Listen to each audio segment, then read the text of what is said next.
Boa tarde, gente. Tô aprendendo a entrar ao vivo agora, sem mexer no cabelo, que falaram que eu tenho esse tique, mas não consigo. Arrumar roupa, arrumar o cabelo e ficar quieta, olhando assim. Então agora, ó, tô entrando que nem gente, falando boa tarde. Mas não, já vem com a mão, tem, não sei, Gente, a minha ancoragem que eu tenho pra me segurar. Oi, Adassa, bem-vinda, que gostoso. Muito bacana, né, o tema, muito importante. Eu tava aqui preparando a entrada e fiquei me perguntando por que eu não fiz isso antes, por que eu não chamei a Silvia antes. Mimi, minha mãe, só família aí, gente, ó aqui. Ai. E de verdade, eu fiquei realmente pensando por que eu não chamei a Silvia aqui antes. Meu marido, minha mãe, minha filha, a Sheila é da família, minha entrevistada, já entrou, ainda bem. Olha, talvez seja realmente pouco, 1 hora para tratar de todos os temas que eu quero aqui com ela. E se for o caso, eu realmente faço um bloco 2 aí, se ela puder, inclusive. Porque eu quero... Hoje eu tô com um pouco de pigarro, gente. Porque eu realmente quero abordar, quero abusar. O título tá, quero abusar da Silvia, de tudo que ela sabe e conhece sobre o tema, porque a segunda live com a pessoa nunca dá certo, não sai. Então eu vou tentar fazer tudo hoje, pelo menos em 2 blocos, né? Bom, enfim, já convido vocês para minha live de amanhã, aqui no Instagram, uma live alone, uma live individual, um tema muito importante. A guerra contra o vírus continua, gente. E o problema não tem sido o vírus ultimamente, tem sido as pessoas, o comportamento. Flexibilizar para trabalhar é uma coisa, relaxar e fingir que nada tá acontecendo é outra. E eu vou tocar nesse tema amanhã aqui na live, às 5 da tarde em ponto. E já vou colocar minha convidada no ar agora, pra gente começar. Um tema muito sério, muito importante e urgente, mais do que nunca, né? Oi, Silvia. Oi, Tudo bem? Bem-vinda, que gostoso. É bom pegar esse povo que já faz live, assim, porque na hora que eu ponho no ar já tá tudo certinho, a luz, o enquadramento. Tá vendo? É isso E mesmo, suas já vai deixar vantagens. prática. Ai, meu Deus, peraí, que meu marido vai arrumar o meu. Eu não tenho, você vê? Eu faço 500 lives, toda vez eu venho arrumar meu enquadramento. Ai, Deus, mesmo, esqueci, amor, meu outro telefone, por favor. Eu acompanho a live do outro telefone para ver como é que a gente está se saindo. Mas, enfim, gente, eu trouxe a Silvia aqui. Primeiro convidei a Silvia porque conheço a Silvia de outros carnavais, né? E sei o quanto o trabalho que ela faz com um background muito rico, uma vivência muito importante. Eu acho que todo profissional que trabalha com pessoas tem que, de certa forma, ter passado por algumas experiências na vida para que aquilo possa se tornar realmente real, né? Eu, quando estou atendendo, estou fazendo uma live, e qualquer coisa que esteja ligada à minha profissão, entra muito das minhas vivências, né? Então, esse é o primeiro motivo pela qual a Silvia está aqui, porque ela é gente como a gente de verdade, né? E agora eu vou falar o segundo motivo que ela está aqui, que é o currículo dela, e, assim, orgulho, Silvia.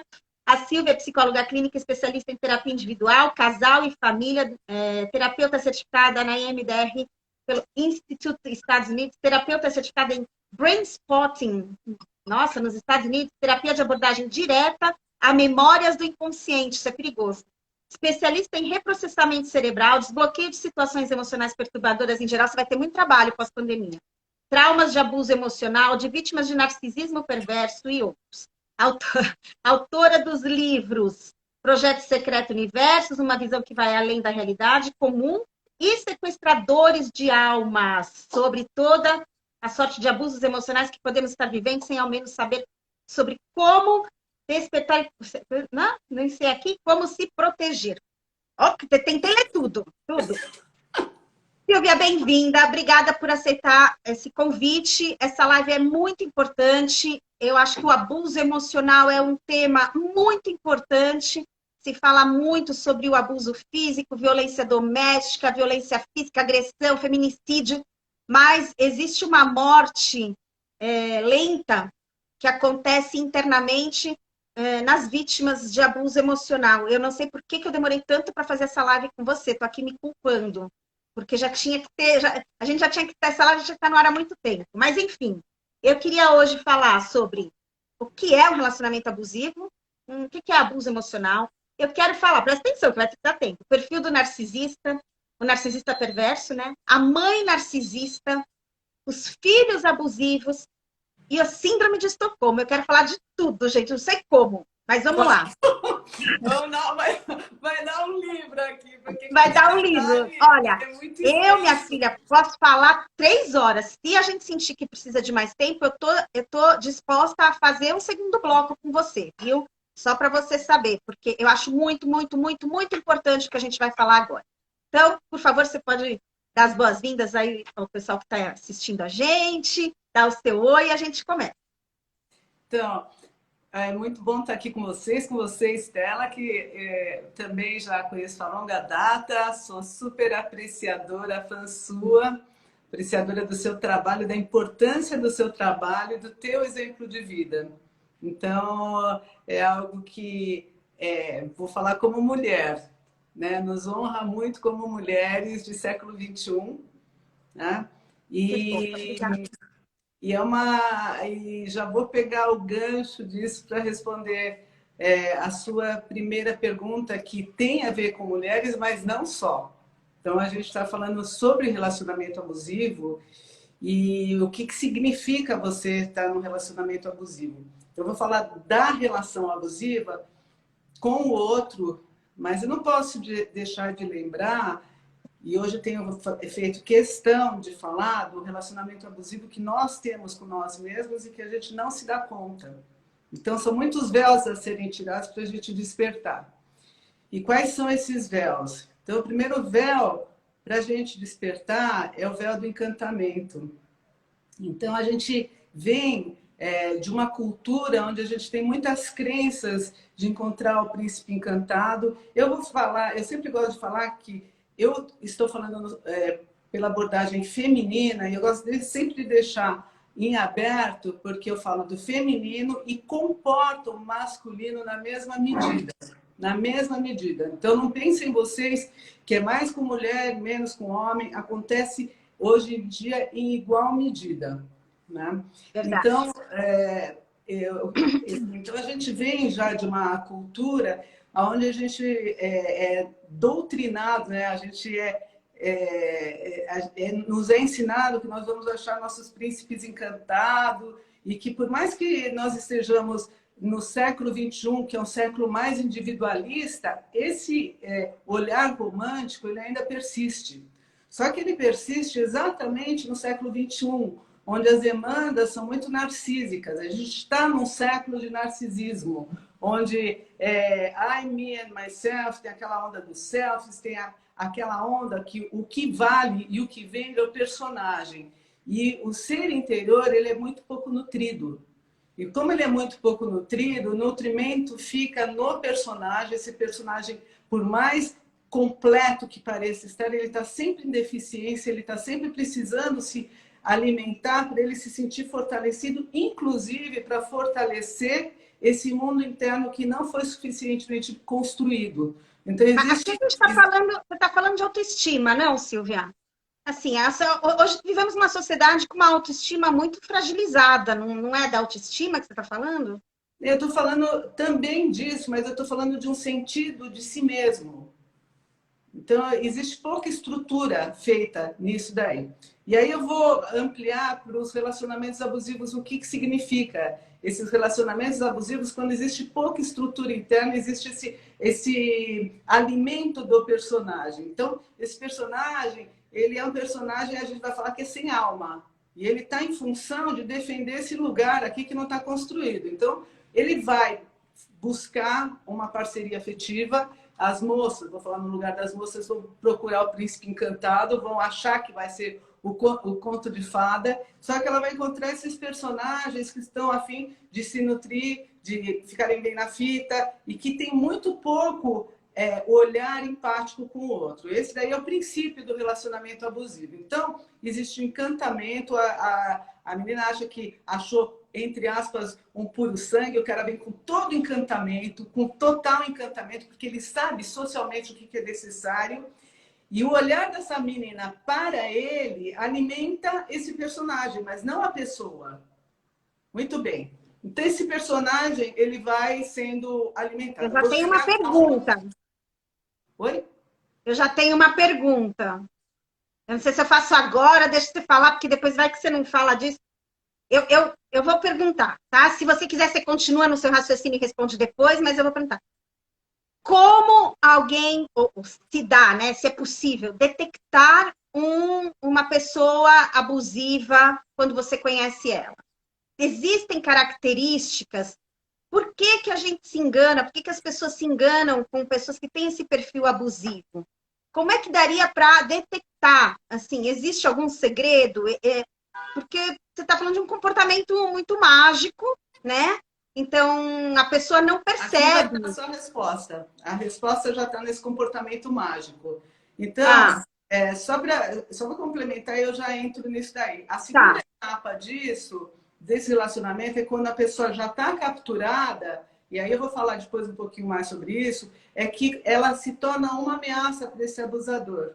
Então, por quê? Tudo que servir de identidade, que é identidade, ele vai espelhar na não identidade desse abusador, ele vai querer destruir para ele continuar alimentando esse personagem. Então, é uma relação que, de uma certa maneira, ela não deixa de ser uma relação, vou falar um termo assim, vampira, né? Porque tem que diminuir o outro para ele sentir, pelo contraponto, se sentir melhor. E ele vai diminuir de diversas maneiras e de maneira socialmente aceita, inclusive nos bastidores, que vai confundir as vítimas. Mas eu posso entrar nos detalhes, e são muitos detalhes que são muito capciosos e muito bem estruturados, que é difícil da vítima perceber quando já está enredada. Mas vou te responder a tua pergunta anterior. Como que a gente pode identificar quem é o abusador para você não cair em nenhum tipo de cilada? O primeiro momento a gente chama do love bombing, né? Que é o excesso de afeto e o excesso de completude, que a gente esquece de ficar no olhar do observador. Então, uma grande dica fique sempre, por mais carente que você esteja no lugar do observador. Observe duas coisas que são fundamentais. Primeiro, se existe muita coisa, muito, demais em comum. Esse é um ponto muito importante. Pesquise a vida dessa pessoa. O que ele fala? Isso é para você sacar. Isso daí é praxe, tem que fazer sempre. O que ele fala da ex, como que é a família dele, se a ex ficou louca, se a ex era muito chata, se ele é muito vítima. Então, vamos pesquisar com um olhar um pouco mais atento e mais observador para a história dessa pessoa. Primeiro lugar esse, se ele se vitimiza, vamos começar a observar isso. Tá? Tô anotando tudo, gente. E outra coisa que é tão importante, ou talvez mais importante ainda do que isso, são os seus sentidos interiores. Isso eu sempre bato na tecla, porque nós temos um mecanismo de sobrevivência fantástico e que ele vai muito além de tudo que a gente aprende. Então, nós somos, eu sempre falo assim, nós somos máquinas biológicas fadadas à sobrevivência. Então, sempre que tiver algum sinal de perigo, a gente vai ter que ter, a gente tem essa escuta. E o nosso corpo, que é sagrado, ele vai transmitir um sabe? Aqui não pegou bem. Eu conheço várias pessoas que entraram em relacionamentos abusivos e que depois contam assim, engraçado, não me caía bem ele falar tanto, ficar me adulando tanto. Poxa, não caía bem, alguma coisa do seu sistema te avisou, mas você não ouviu. Outra coisa, tem pessoas que vão entrar num relacionamento abusivo e, de princípio, elas não têm atração nenhuma pela pessoa. Olha isso, que coisa forte. Primeiro beijo, nada, nada. E aí eles inserem essa questão da carência, do abandono, e colocam a pessoa numa situação tão regredida lá da infância, que todas as estruturas, todos os recursos das pessoas começam a entrar em falência. Então a pessoa fica num lugar de dependência emocional, aonde essa simbiose, essa fusão que se faz, ela fica altamente necessária porque é muito primitiva, não é do adulto. Ela é primitiva. Então, começa a ter uma atração, uma coisa mais erótica, mas que não é do adulto. É algo do desespero de estar junto e toda a parte que é construída, toda a parte que já tem de recursos, pouco a pouco vai ser nominada por este abusador.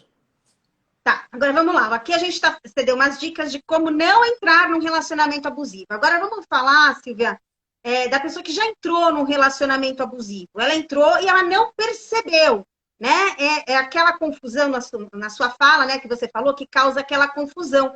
Porque você não sabe se a pessoa é boa, se é ruim, se você quer louca, ou se você quer ruim, né? Porque fica... Então, como alertar, ou como a pessoa pode ter lucidez para conseguir entender que ela está num relacionamento abusivo enquanto ela está num relacionamento abusivo.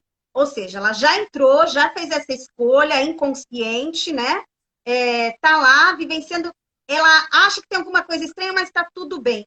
Para onde isso caminha? Bom, isso caminha para o pior lugar. Mas vamos lá. Como que você começa a identificar? Caminha para o pior lugar se a pessoa não desperta. Mas olha só, vamos voltar a falar o óbvio, que ninguém se autoquestiona.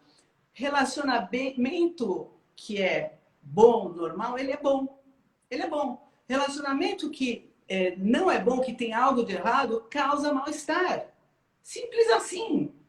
Então, se você tem um mal-estar que você não tinha antes, se você tem uma sensação de que você está fazendo uma coisa errada e que você, antes do relacionamento, você estava mais estável, de repente tudo decai. Espera aí, não é você que não sabe lidar com relacionamentos, porque muitas vezes eles colocam isso. Eles fazem um gaslighting, que é uma manipulação mental que inverte as verdades, que a pessoa que não está conhecedora do que ela muitas vezes vai se confundir. Então, vou voltar para o que eu falei lá no início. Volta para o discernimento e se pergunta quem sou eu antes desse relacionamento e o que acontece nesse relacionamento que uma hora eu estou bem, parece que eu estou pisando em ovos, eu tenho receio de que ele vá embora o tempo todo, eu não sei como me comportar, as palavras que eu falo, de repente, de uma hora para outra, elas ficarem inadequadas, não está bom o suficiente, o jeito que eu me arrumo não é adequado, o jeito que eu falo não está bom,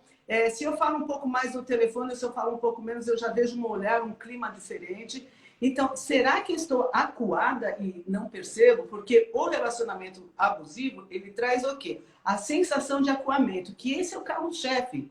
Estou acuada, é um sequestro da pessoa. Estou acuada e não consigo ser o mesmo porque eu estou com um olhar atento de reprovação.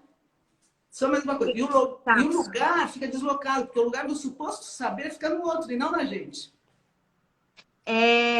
Como é que a pessoa que está nesse relacionamento abusivo lida com a questão de vivermos numa sociedade onde uma sociedade machista, né? Obviamente, eu sei que você está colocando a situação para os dois lados igual, né?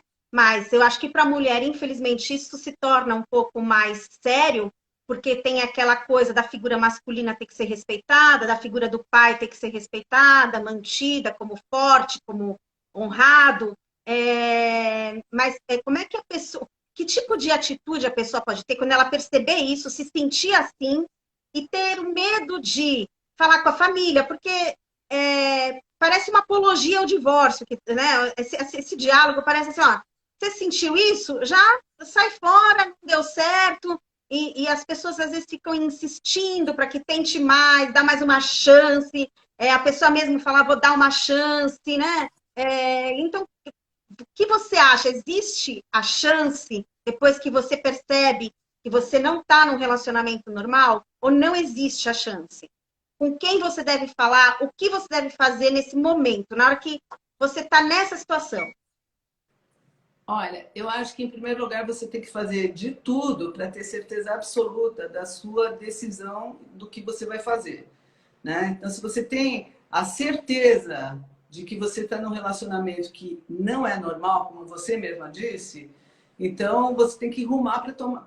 Se você não tem coragem por conta de todo o teu histórico e até por conta de relacionamento abusivo, é uma coisa muito complexa, muito complicada, porque quem está fora não percebe.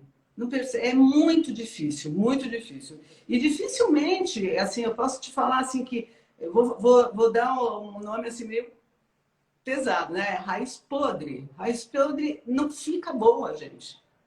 Você Relacionamento. acha que nem se a pessoa aceitar um tratamento? Ah, ela pode aceitar para reclamar da parceira. Aí ela vai aceitar e vai reclamar do Isso parceiro. mesmo, Vai, é ou isso se mesmo. não, vai na terapia para mostrar o quanto que o mundo é ingrato com ele. E não fica muito, porque esse Agora, mas terapeuta. Silvia, você sabe que eu penso muito nisso, né? Aí eu fico me perguntando, é, e as terapeutas, né? O quanto elas estão prontas para identificar isso? Porque às vezes você vê umas pessoas indo fazer terapia e você pensa assim, bom, aquela pessoa está vendendo para a terapeuta a história dela, o lado dela, a visão dela, né? Será que o terapeuta não tinha que chamar a pessoa que convive com essa pessoa para ter uma. Enfim, como é que um terapeuta pode enxergar a realidade? Ah, mas é visível, porque eu acho assim que o terapeuta sabe, por exemplo, eu trabalho com o diagnóstico de personalidade, é assim, até pelo telefonema a gente já vai entendendo com quem que a gente está falando. Então, assim, o terapeuta que já é trabalhado, ele sabe exatamente com quem que ele está lidando. Então, Uhum, eu atendo assim individualmente, atendo em casais, às vezes tem casais que a pessoa, por exemplo, a vítima está em dúvida ou nem sabe que está num relacionamento abusivo, tem uma suspeita aí qualquer, e já atende pessoas que vêm por conta de querer incriminar o marido, por exemplo. Ele é o meu abusador e é totalmente contrário também.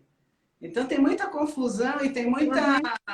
tem pessoas que indicam as esposas para elas se consertarem, para elas ficarem pianinho para servir esses maridos. E outra coisa que é bom a gente falar, que tem uma coisa assim que é muito próxima, que é qual é a diferença entre relacionamento abusivo e o machismo. E esse relacionamento de machismo que é aprendido e que ele também se torna abusivo quando a pessoa não está Uhum. atualizada e não está. E tem esses caras que eles acham que não tem essa, não, que a mulher tem que ficar nesse lugar mesmo. E ficam ofendidos, magoados. Bom, mas é cultural, né? Aqui a gente está falando de algo cultural. E também Sim, varia de lugar, comunidades, enfim, né? sim, Tem essas total. variações que podem acentuar esse tipo de situação, inclusive. A gente vai permeando toda a nossa conversa com a questão do abuso emocional, porque eu acho muito importante exatamente o que você falou, Silvia, é uma coisa que a gente tem que chamar atenção. O abuso emocional não é visível. As pessoas não veem, né? O abuso físico muitas vezes é visto.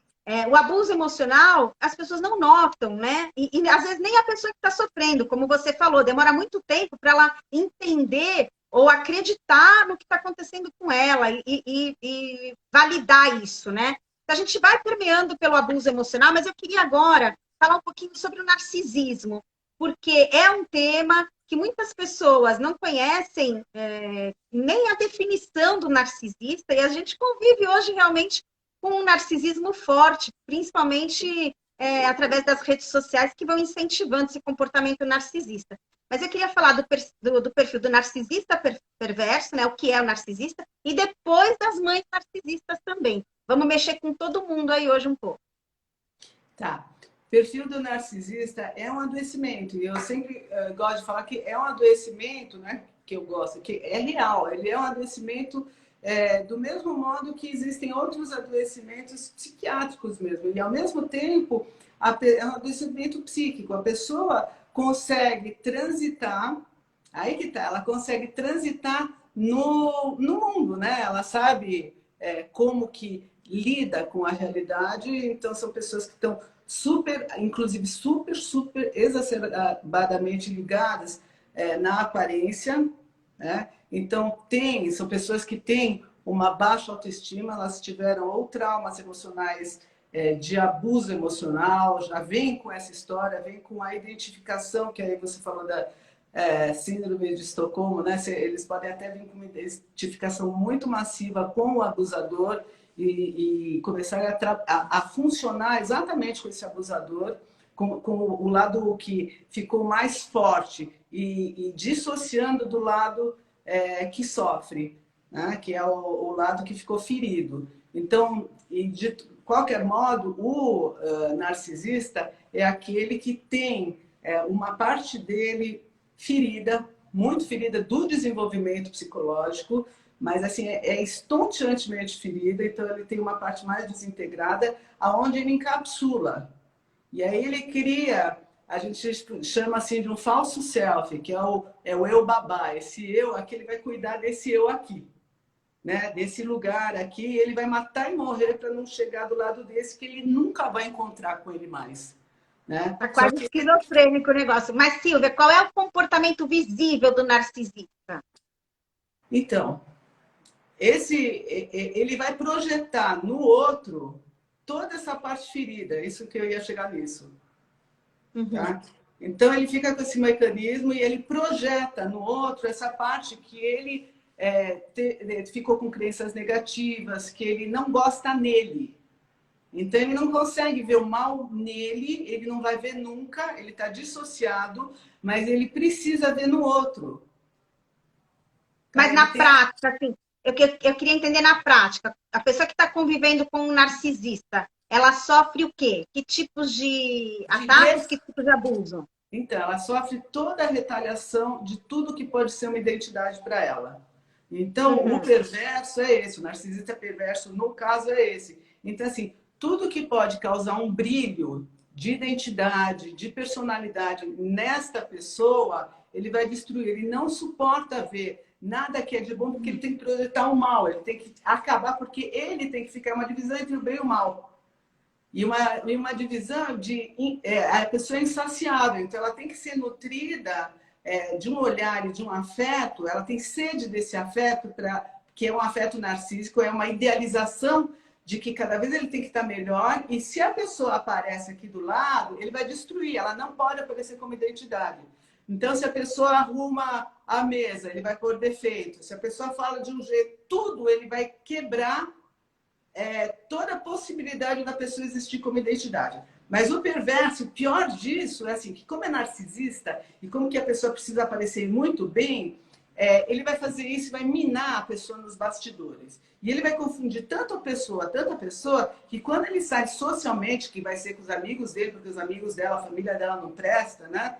Então ele vai começar a excluir a pessoa do âmbito social para fragilizar cada vez mais a identidade dessa pessoa e ele ser o cara, o magnânimo, que olha que coisa forte, né? Ele é o magnânimo, ele é a pessoa que a vítima tem que se direcionar. Então, toda a família, tudo não presta, assim como ela não presta. Então, e existe uma manipulação tão perigosa que muitos deles nem tratam bem a família quando vem, ou não vão na família, ou faz aquela coisa de silêncio, de gelo, que é super conhecida. E aí, quando sai no público, a pessoa tem que sair muito bem, tem que sair impecável e é o casal maravilha. E aí... Bom, desculpa, vai. É que tinha uma pergunta que rolou aqui que eu não queria perder. Que a pessoa perguntou se o narcisista ele se sente feliz ao ver o outro infeliz. Ou ele não percebe que o outro está infeliz.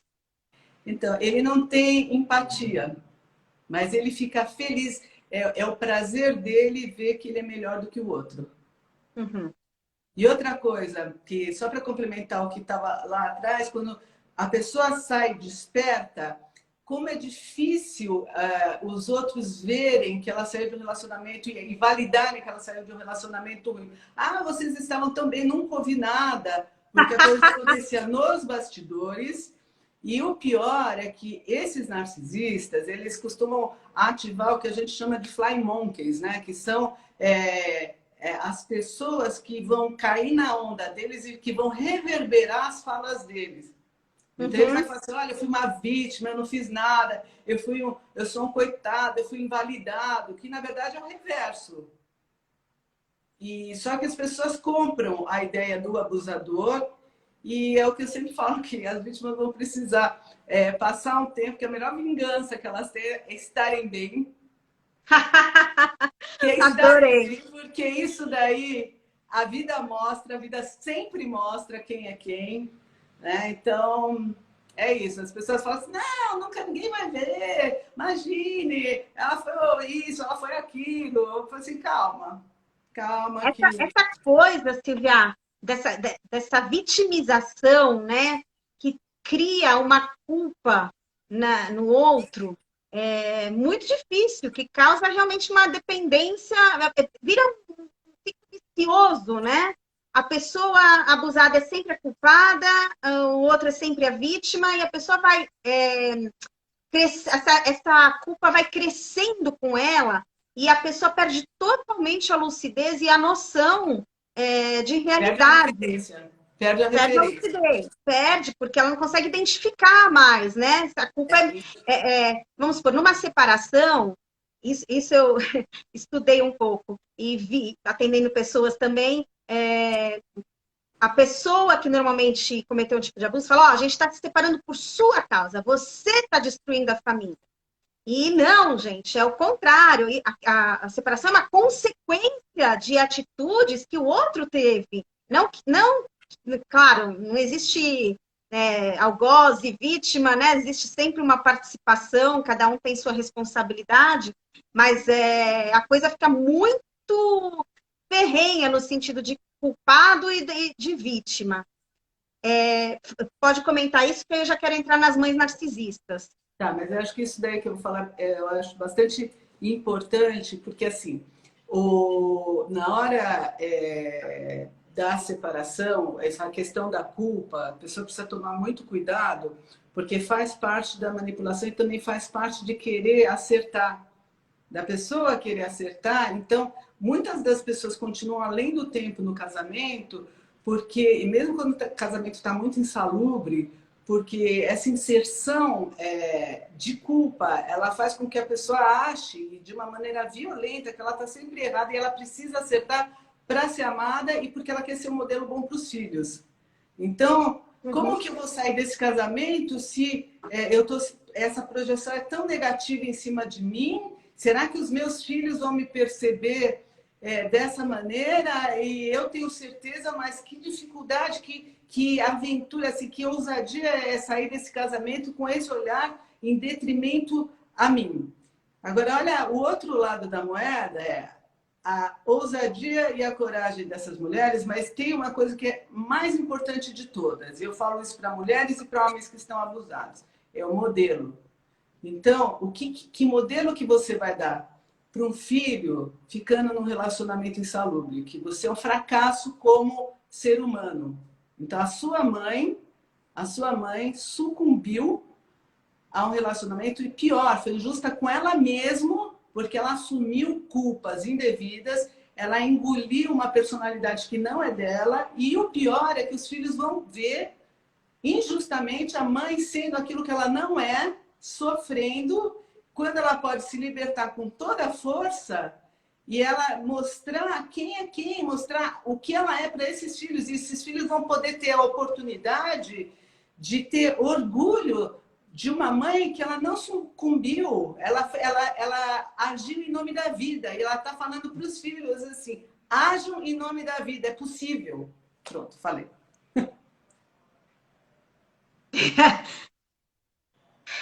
Vamos falar um pouquinho das mães narcisistas. Eu lembro que eu vi uma reportagem, eu fiquei emocionada, desculpa.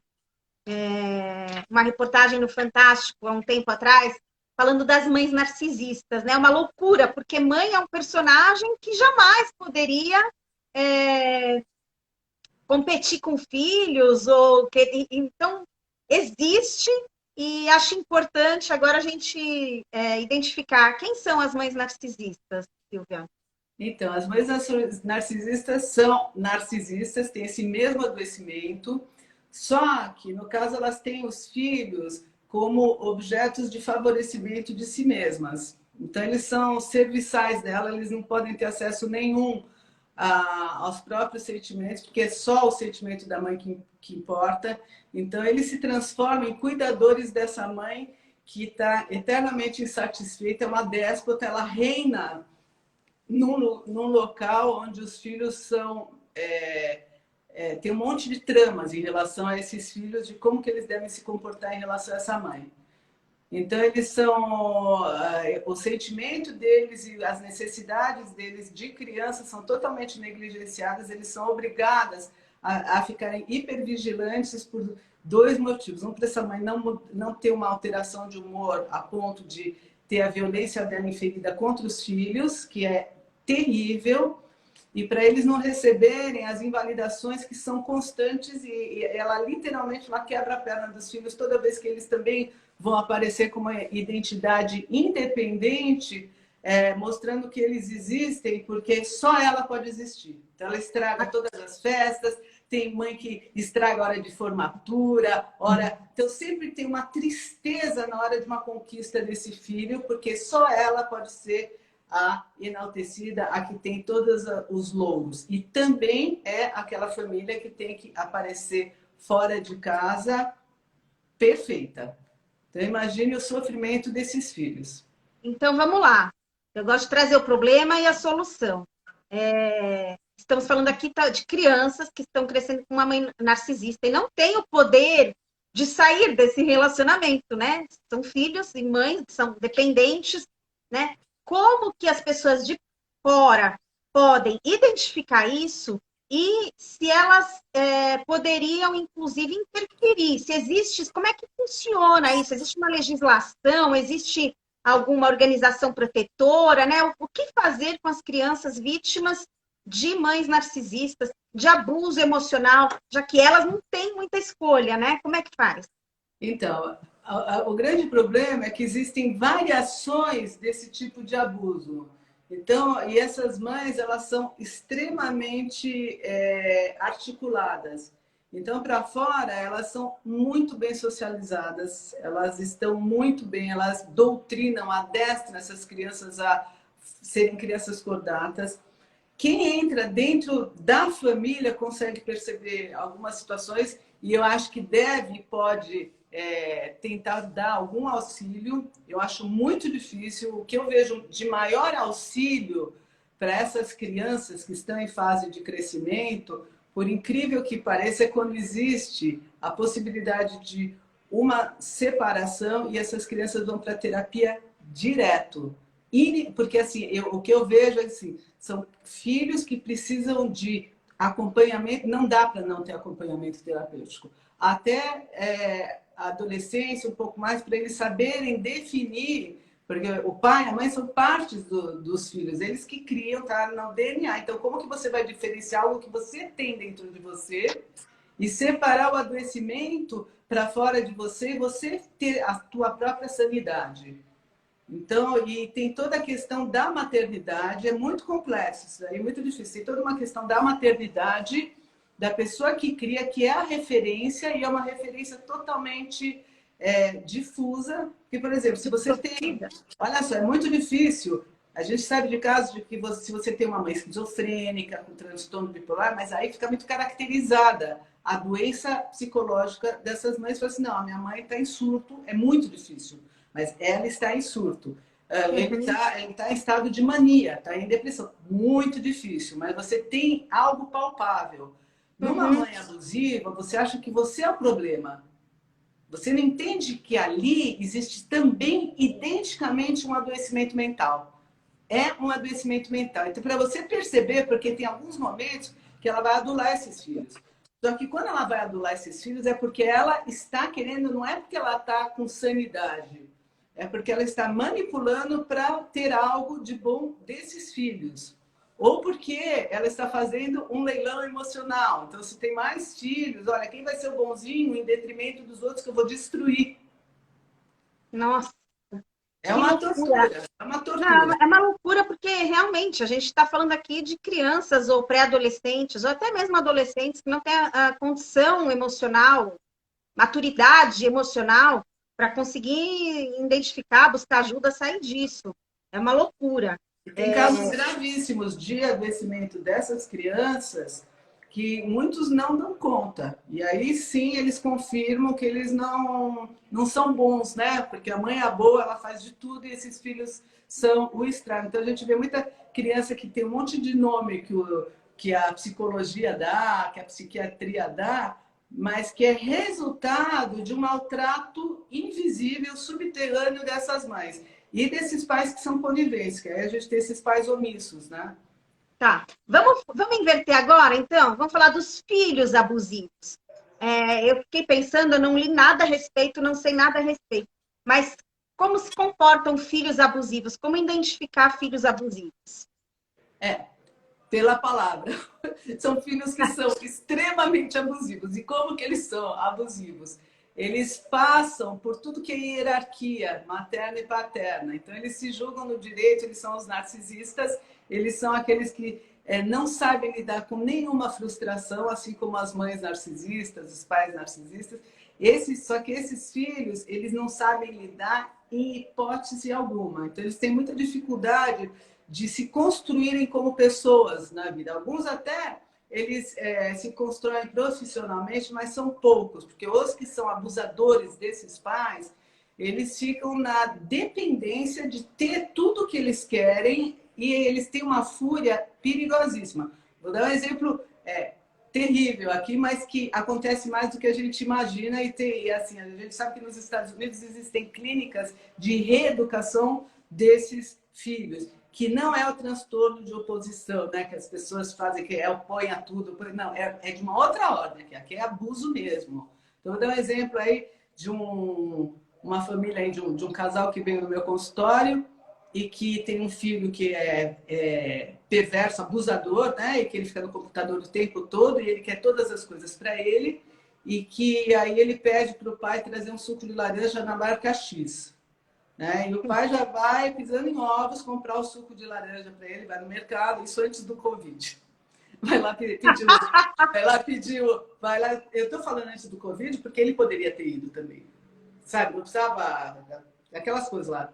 Mas os pais estavam servindo ele e aí o pai chega e não encontra o suco de laranja e aí ele traz o suco de laranja de uma outra marca e acontece um show de horror naquela casa. O cara espalha o suco de laranja em tudo quanto é lugar, fala que ele sabia que ele queria, que ele só gostava daquele suco, que ele procurasse em outros lugares e no final das contas ele sai à tapa com esse pai.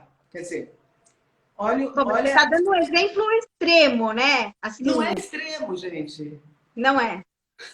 É isso que eu vou te falar. Não é extremo. Isso daí tá, vamos dizer que parece uma caricatura, não precisa chegar no tapa, mas assim, existem outras formas de tapa que não são esses.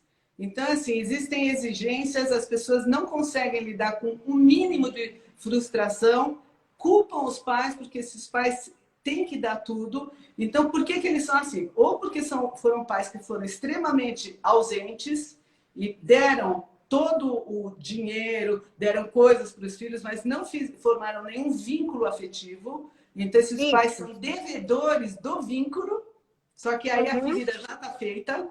Então, eles são eternos devedores. Porque não, qual é o código dos filhos? Coisas materiais. Traz suco de laranja, traz isso aqui, mas não é isso que ele está pedindo. Ele está pedindo algo que ele não foi saciado, que é o vínculo. Esse é o ponto. Então, mas aí a gente está falando de pais que mimam os filhos. A dificuldade em lidar com frustração nasce dos filhos mimados? Mimados seriam os pais que estão... Eu ia chegar nessa segunda parte, tá? De filhos mimados, de filhos negligenciados totalmente e de filhos negligenciados assim, são pais técnicos. Então, são pais que fazem o que tem que fazer, mas eles não dão liga com os filhos. Esses filhos. E também daqueles pais que são realmente que eles fazem com os filhos que esses filhos sejam frágeis. Por exemplo, tem uma briga na escola, em vez de falar assim, olha, você pode se defender, vai lá, fala com o amigo, tal. Ah, você fez isso, legal. Não, eles vão lá e eles brigam com os filhos, com as crianças. Então, eles vão dando, ao mesmo tempo, uma noção de muita importância para esse filho. Você é muito especial, eu vou lá brigar com a criança. E, ao mesmo tempo, uma noção do quanto que ele é frágil. Você não dá conta, eu vou lá brigar. Então, Os filhos abusadores fazem com que os pais se sintam culpados e devedores o tempo todo, é isso? pronto, é isso. Pronto, é isso. Resumindo. É isso, mas o que eu quero te dizer é que existem vários caminhos para esses filhos se tornarem abusadores. Por que que eles se tornam abusadores? Que é a grande questão. Isso daqui, eu vejo dois motivos. Um é a parte do DNA deles, dessa falta de atitude também dos pais, porque assim, você pode ter dois filhos, um reage de um jeito, outro de outro. Então, é do mundo interno de cada um e a gente não tem poder. Muitos pais se culpam e eu sempre falo para esses pais, olha, sim, falta atitude, você vai ter atitude agora, vai ter o vínculo agora, mas isso não quer dizer que o teu filho não se tornaria um abusador. Tá. Você entende? Porque a gente sabe que a gente tem uma outra coisa que a gente está, de novo, século XXI. Isso daí ativa demais o narcisismo. Os jovens, por exemplo, eles vão para uma balada lá, quando iam, né? Para uma balada. Aí eles estão no início das paqueras. Quando eles estão chegando nas paqueras, eles falam assim, puxa, eu não vou me frustrar, nem sei o que é me frustrar, e se eu receber um não da menina, o que ele faz? Enche de álcool, se droga, porque aí ele nem lembra do que ele fez, quando ele vai ver, ele já está na cama com a menina, mas ele não tem essa etapa. E quando ele não passa por essa etapa de amadurecimento, onde ele vai se frustrar e vai se fortalecer através disso, quando ele não tem essas muletas, ele vai culpar os outros, porque ele vai ser o cara. E por aí vai. Duas perguntas aqui. Uma que fizeram aqui, né? Se esse filho abusador vai ser no futuro um parceiro abusador. Uma pergunta. E a segunda pergunta bom, você está num relacionamento abusivo conjugal, você pode se separar. Você, criança, está com pais abusivos, abusadores, narcisistas, você não tem o que fazer, que rezar para alguém te salvar. E qual é a atitude que os pais de filhos abusivos têm que ter em relação aos filhos? Então, primeiro, esses pais precisam urgentemente se fortalecerem, fazerem um processo terapêutico para saber dar limites saudáveis. E muitas vezes esses limites saudáveis, eles não dão conta por conta do adoecimento desse filho. Existe clínica dia, inclusive, para esses filhos, tá? Porque eles estão adoecendo. Esses filhos precisam de terapia, muitos deles não vão para a terapia porque já estão na patologia narcísica. E sim, se eles se derem de alguma forma bem num trabalho, se eles conseguirem se manter de alguma maneira, eles têm uma tendência de 98% de serem abusadores com as esposas, porque eles já estão adoecidos. E com as crianças, eu quero falar só uma coisa, com as crianças que têm pais abusadores, se elas tiverem a sorte, mesmo de uma tia, alguém, sei lá, fala assim, não, vai fazer terapia, você está muito sabendo, tendo o expertise, sabendo que essa criança e conseguir convencer esses pais da criança, ela é defeituosa, então ela tem que fazer terapia, até bom para os pais saberem que tem alguém defeituoso que não eles, né? Está projetado lá. Então é uma manobra boa, mas que essa criança ela possa ser assessorada para ela ter esse acolhimento daquele que vê, tá? E que ela possa ter um lugar onde ela pode se sentir num porto seguro. Eu acho que também, no caso das crianças, pode acontecer delas terem a sorte de terem outras referências. Às vezes elas não olham para o pai ou para a mãe como figuras de referência e acabam escolhendo figuras saudáveis como referência também. Ou às vezes se curam depois de uma separação, quando param de ter contato, param de participar daquela família onde acontecia o abuso, né? Mas ainda... Eu acho que é uma possibilidade forte. Eu acho que mesmo assim vão existir marcas. Então, eu sempre gosto de que assim, existe o exemplo e existe a vivência que vem pelo exemplo, né? Que é fundamental. Então, se no caso de separações onde existe o fator abusivo, que ele é em detrimento ao desenvolvimento da personalidade. Então, pelo exemplo, não fazendo comparação, porque aí dá totalmente errado isso daí. Uhum.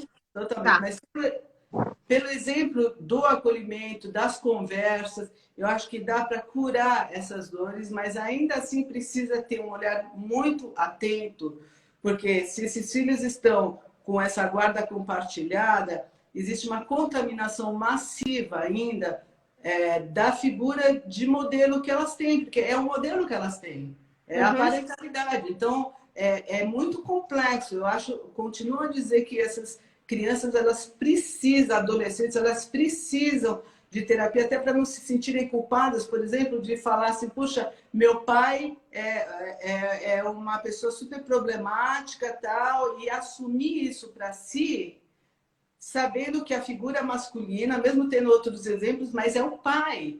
Então, é o primitivo dele, que é um homem, e é um homem que está adoecido. Então, deixa eu me fortalecer, deixa eu me dar o direito de ter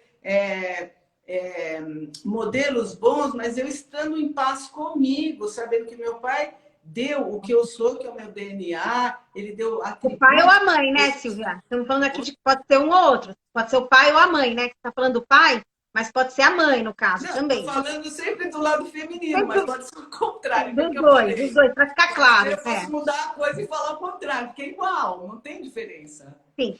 A gente tem mais alguns poucos minutos. Eu vou conseguir cobrir todos os temas agora, hein? Eu queria só que você falasse sobre a síndrome de Estocolmo, porque ela é séria, acontece e aí a coisa degringola mesmo, né? O que é a síndrome de Estocolmo? E aqui falando do duplo vínculo também, que é interessante. Mas a síndrome de Estocolmo, ela é mais complexa quando a gente fala de relacionamento abusivo. Então, é quando o filho, a filha ou a esposa, ela acaba se apaixonando pelo abusador. Então, mas o que é essa paixão? É uma espécie de codependência, onde ela entende que se ela agradar, ela vai agradar o abusador, ela vai ter o amor e ela não vai ser rejeitada. Entende? Uhum, Então, ela vai fazer de tudo, vai se especializar em agradar. Então, ela vai se apaixonar. Olha que interessante. Ela vai se apaixonar uhum, pelo olhar benevolente do abusador. Ela vai ser a boazinha do abusador. Então, a paixão é porque ela não vai ser atacada. uhum. E é uma grande confusão nisso. Como é que uma pessoa sai dessa síndrome? De como ela tem que saber, porque ela vai fazer isso daí não só com o abusador, ela vai fazer isso daí em todas as áreas da vida dela e ela não vai dar certo nisso daí. Ela vai, em algum momento, ela vai saber que ela não está negligenciando, que ela precisa de uma busca de autoidentidade para saber quem ela é. De novo, é algo que precisa de muita terapia, porque o fundamental da síndrome de Estocolmo é saber quem eu sou, o que é bom para mim e o que não é bom para mim. Porque a síndrome de Estocolmo ela acontece quando ela precisa, como sobrevivência, de ser acolhida pelo abusador. Ela precisa, porque ela vai morrer. A sensação é de morte. Se eu não for acolhida, não vou sobreviver. Então, quando ele dá esse olhar e ela casa com isso aí, aí ela sente que ela existe. Só que assim, ela tem que saber que ela pode existir e ser acolhida por ela. Uhum. Ela com ela mesma, em primeiro lugar. Então, aí vai um trabalho de conhecimento dos limites, da autoestima. E aí é uma jornada de reconhecimento de si mesma, passo a passo. De perceber, ele falou, mas você gosta disso? Ah, mas você... E é Porque a isso. pessoa não sabe nem o que ela gosta. Silvia, eu vou fazer o seguinte, olha, presta atenção, vê se você topa. Aqui eu teria mais 5 minutos com você. Então, eu vou encerrar essa entrevista, onde a gente conseguiu abordar tudo, né? Passar por tudo. Se você topar, eu vou encerrar, vou fazer aqui e vou iniciar uma outra live com você para a gente se aprofundar um pouquinho, mais uns 20 minutos, meia hora, você pode? Posso sim. Tá, então eu vou fazer o um encerramento aqui, para quem vai assistir só isso, que eu vou publicar no IGTV. Eu queria te agradecer e falar que as pessoas podem ter acesso. Você tem livros, enfim, tem sua Vou página mostrar no aqui, peraí. Olha, olha aqui meu livro aqui, ó. Ah, só que aparece uma... Sequestradores de Alma. Eu acho que a gente, na próxima live, fala do seu... Aqui agora, né? Na próxima que a gente começar, quero falar dessa coisa dos sequestradores de alma. É, enfiar um pouquinho mais o nariz na questão do abuso emocional, mais um pouquinho só. Mas a gente vai encerrando aqui. Então, quem quiser procurar você, entra em contato como, faz como, você atende, tem consultório, como é que funciona? Então, eu atendo, hoje é meu dia de folga, que bom, né? É o dia livre que eu tenho, e atendo direto, eu dou as minhas palestras, as minhas lives, os meus cursos. Aliás, vai ter um curso para psicólogos esse sábado sobre filhos de mães, mães narcisistas perversos, filhos, e como lidar terapeuticamente. E em agosto vai ter um curso aberto sobre isso. E é isso, eu vou dando esses cursos e fazendo meu serviço aí de despertamento. É isso. Muito bom. Muito obrigada, gente. Eu vou fazer o seguinte: eu vou encerrar aqui, vou daqui um minuto e meio começar outra live, porque eu tenho que publicar essa. Vocês fiquem aí, porque agora eu quero que vocês também façam perguntas. Vamos responder as perguntas. Ótimo.